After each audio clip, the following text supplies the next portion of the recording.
Mutual ഫണ്ടിൽ ആദ്യമായിട്ട് investment ചെയ്യുന്ന ഒരാൾ ഏറ്റവും നല്ലത് ഇൻഡെക്സ് ഫണ്ട് അല്ലെങ്കിൽ ലാർജ് ക്യാപ് ഫണ്ട് വെച്ച് തുടങ്ങുന്നതാണ്. എന്തുകൊണ്ടാണ് index fund?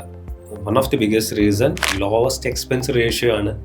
Any point of time നമുക്ക് എക്സിറ്റ് ചെയ്യാം, യാതൊരു ചാർജസും കൂടാതെ. ഇപ്പം നമ്മൾ ഈ മ്യൂച്വൽ ഫണ്ടിലെ ഒട്ടുമിക്ക സ്കീമുകളും ഒരു വർഷത്തിനുള്ളിൽ റിഡംഷൻ ചെയ്യുന്ന സമയത്ത് ഒരു എക്സ്പെൻസ് റേഷ്യോ ഉണ്ടാകും. മേ ബി ചാർജ് വരും 1%, 1.5%. ഇൻഡെക്സ് ഫണ്ടിന് അത്തരം ചാർജുകൾ ഉണ്ടാവില്ല. അപ്പം ഞാനിപ്പോൾ ഇന്ന് ഇൻവെസ്റ്റ്മെൻറ്റ് നടത്തി അടുത്ത ഡിസംബറിലോ ജനുവരിയിലോ വിഡ്രോ ചെയ്ത് കഴിഞ്ഞാൽ ചാർജ് 0 ആയിരിക്കും. പിന്നെ ഏറ്റവും വലിയൊരു പ്രത്യേകത, ഇതൊരു പാസീവ് ഫണ്ടാണ്.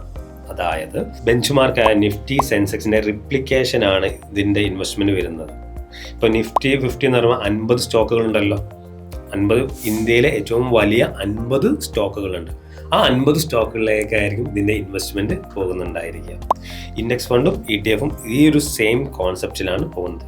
സോ എന്തുകൊണ്ടും ആദ്യമായിട്ട് ഇൻവെസ്റ്റ്മെൻറ്റ് ചെയ്യുന്ന ഒരാൾക്ക് ഏറ്റവും നല്ലത് ഇന്ത്യയിലെ ഏറ്റവും വലിയ കമ്പനികളിൽ ഇൻവെസ്റ്റ്മെൻറ്റ് ചെയ്യാം. സോ അതുകൊണ്ട് തന്നെ നഷ്ടം കുറവായിരിക്കും. ഇപ്പോൾ എന്തെങ്കിലും മാർക്കറ്റിൽ എന്തെങ്കിലും പ്രശ്നം സംഭവിച്ചു അപ്പം ഇൻഡെക്സ് ഫണ്ട് കുറയുന്നുണ്ടാവുക ഒരു 1000 രൂപ ഇൻവെസ്റ്റ് ചെയ്തു 800 രൂപയായിരിക്കും. സ്മോൾ ക്യാപ്പോ അല്ലെങ്കിൽ വേറെ മിഡ് ക്യാപ്പോ ആണെന്നുണ്ടെങ്കിൽ ഒരു പക്ഷേ 500-400 രൂപയിലേക്ക് അതിൻ്റെ ലോസ് സംഭവിക്കാം.